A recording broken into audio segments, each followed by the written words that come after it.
We're in the Big South Fork this morning. It's the middle of July, and days are getting warm, but a couple of things just to look for while you're doing the Rock Creek Loop.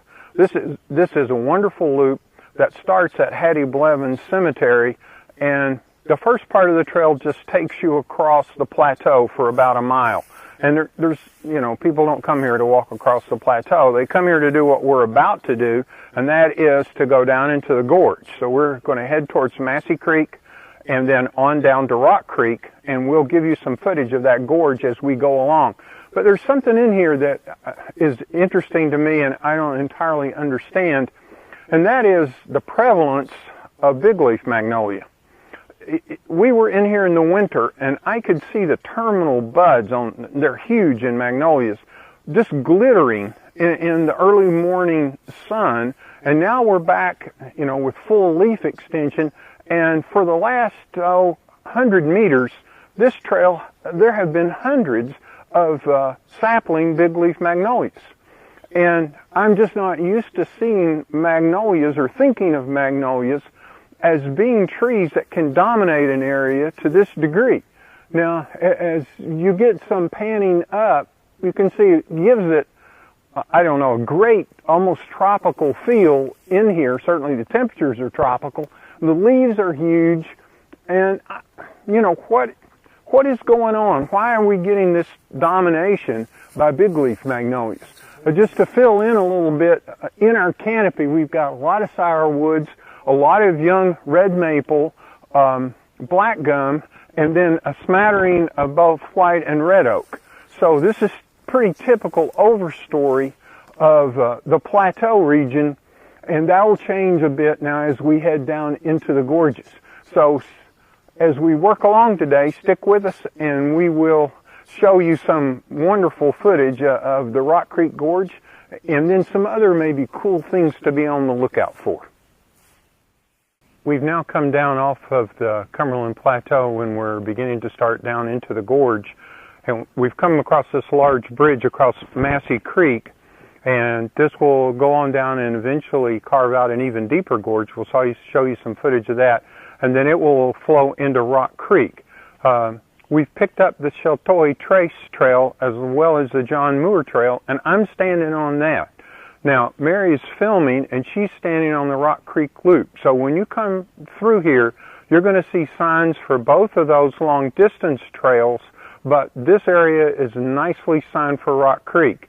In the summer, you're going to notice about a 5-degree drop in temperature off the rim and a big difference in what you're seeing. I'm looking over right now. This is one of my favorite plants, the sweet pepper bush. This is a mountain pepper bush.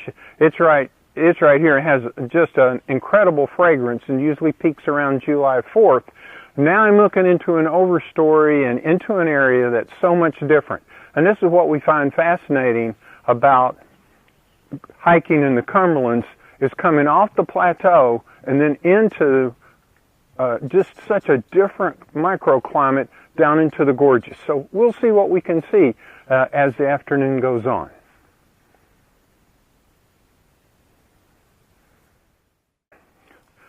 As you're coming along the Rock Creek Loop Trail, or wherever you're walking and you come across lady slippers, you might watch and see if you can find one that is forming a seed capsule. And we're seeing that right here. Now, lady slippers, they have beautiful flowers, and we, so enjoy finding any of them anywhere. But they attract pollinators without really anything to give the pollinator. So you usually think of this as a mutualistic relationship where the classic example, the insect comes in and gets pollen or nectar, the flower gets fertilized, and boy, everybody's happy, and that's a win-win situation, and that's mutualism. Well, in this case, the flower is beautiful, and it sort of calls in particularly bees, and those bees enter the flower and then leave, but they find no nectar and no pollen. Because of that, this plant, in part of its distribution, is limited by its pollination rate. Pollination rates for lady slippers fall down around 5%. So you can see a lot of lady slippers, and you'll see a lot of leaves. And down here, you can see the leaves and parallel venation, typical of a monocot. Of course, these are in the orchid family, and orchid is the largest plant family that we have, over 25,000 species worldwide. And one of the characteristics is they have parallel venation in their leaves. This will form a capsule that will dry out and crack open at multiple sites. And the wind will blow tiny microscopic seeds out and around. If that seed hits and forms a sort of callus with the right fungal mat, it may then germinate. That would be, don't confuse that with something above ground. Nothing will happen maybe for a couple of years before we begin to see something growing above ground. This is extremely dependent, as are almost all orchids, on the mycorrhizal associations. And that's why you should never try to dig these up and move them, because it's the fungus that's so particular that they have to have. Moving these somewhere else means the fungal mat will probably die out. It takes 1 to 2 years, and then the plant will inevitably follow after that. So nobody, these are never for sale that I'm aware of where they have been raised from seed. We don't know how to do that yet, so beware of anyone that would offer you one of these beautiful lady slippers. So they're best enjoyed in the forest. Thousands of seeds from that one, so they don't pollinate very often, but it's a big payoff when they do. We'll talk more about this sort of deception that orchids use as we troll along and as we look at the flowers when they're in bloom.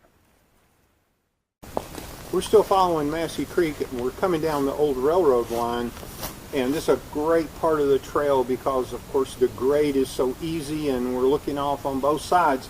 And while looking over this way, I caught the beautiful red of trillium capsules. Now, at first, from the path, I thought these were old petals. And this is, July, and these things are in bloom in late April, so I couldn't figure out what was going over, but they are very beautiful, and they are filled, all in here, they are filled with seeds. So trilliums, just think about, trilliums are generally thought of as spring ephemerals, which means that in here today you can see we're completely socked in with the canopy above us is heavy. No sunlight's penetrating here, but take all these leaves away and you've got that penetration of sunlight, and that's what spring ephemerals are looking at. They're getting their leaves up before the tree leaves come on, gathering all that sunshine, and then shutting down once the canopy flushes in. And that's what trilliums do, unless they're fertilized. If fertilization occurs, they don't shut down.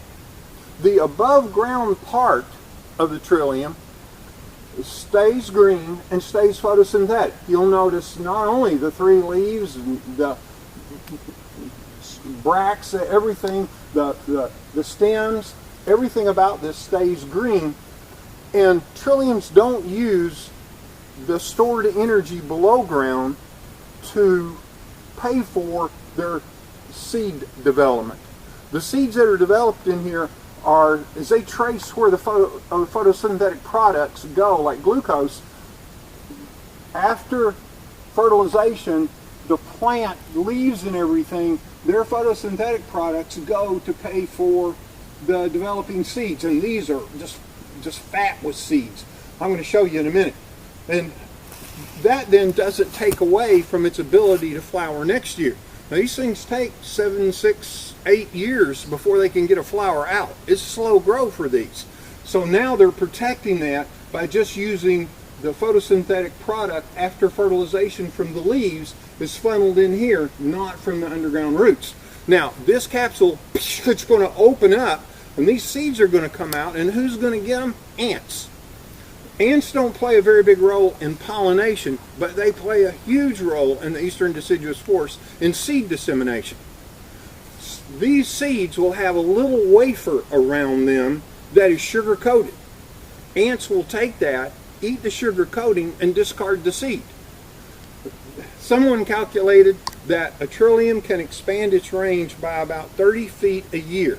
That's about the maximum distance an ant's willing to carry that seed before it either gets it to its nest or eats the sugar wafer that's around it.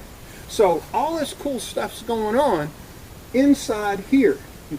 And it is just days away from this popping open and these sugar wafer seeds dropping out and the ants carrying them out into the forest. So watch for ants carrying seeds and watch for beautiful trilling.